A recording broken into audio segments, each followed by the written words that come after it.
Instagram is ranked the worst social network for young people's mental health. So this is according to a new hashtag status of mind survey. That's what it's called, hashtag status of mind survey.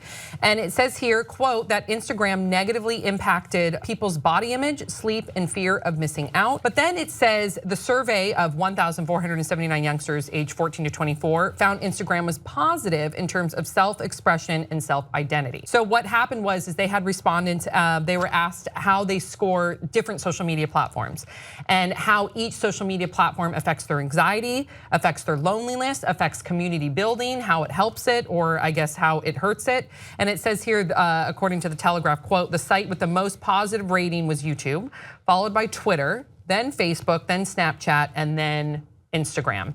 According to the Royal Society of Public Health and their chief executive, Shirley Kramer, she says, quote, social media has been described as more addictive than cigarettes and alcohol and is now so entrenched in the lives of young people that it is no longer possible to ignore it when talking about young people's mental health issues. She goes on to say, as the evidence grows that there may be potential harms from heavy use of social media, and as we upgrade the status of mental health within society, it is important that we have checks and balances in place to make social media less of a Wild West when it comes to young people's mental health and well-being.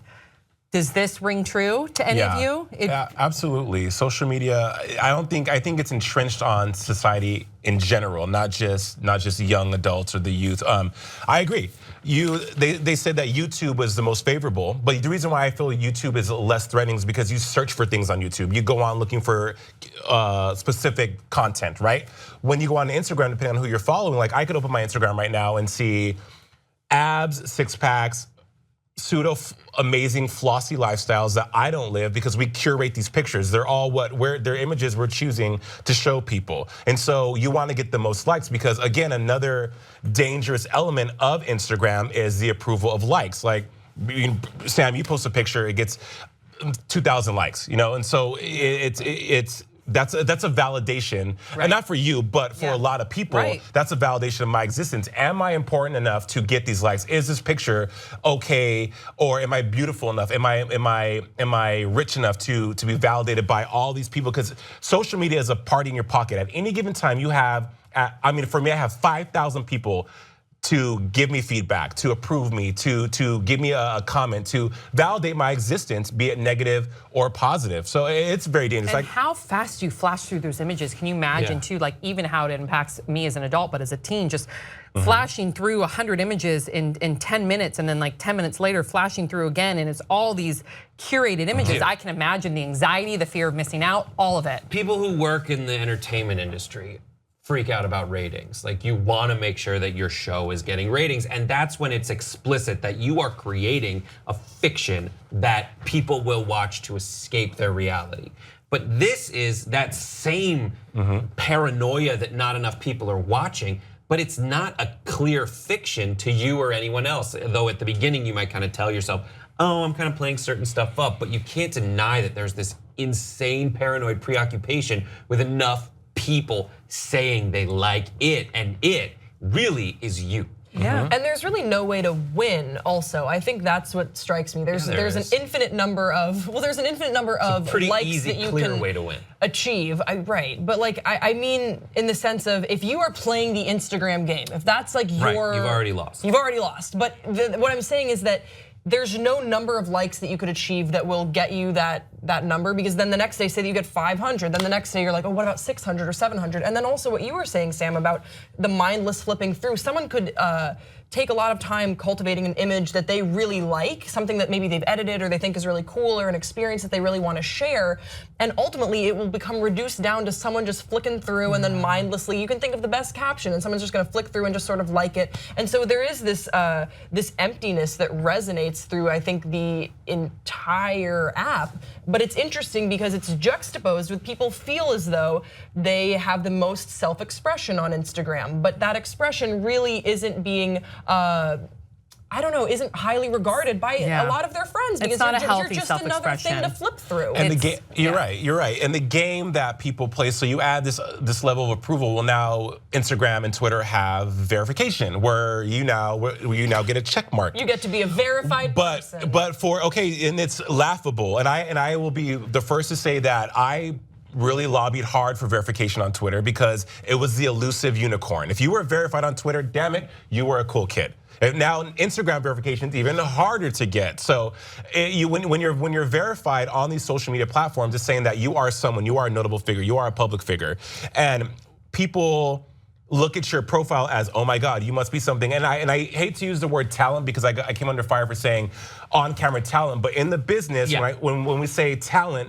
doesn't mean I'm the most talented motherfucker on the planet. That's the term for people who work You're in either this industry. talent or lit production, or below the line. right? So like those are terms. It's not that you think that you're the most talented human being. So for our audience, just to educate them on that. So when you're trying, this industry has shifted to you have this built-in audience, people who are gonna follow you wherever you go that will come to give you ratings on whatever project you're working on. Case in point, Khloe Kardashian, they hired her for the X Factor because they thought, oh my God, Khloe Kardashian has so bad. So bad.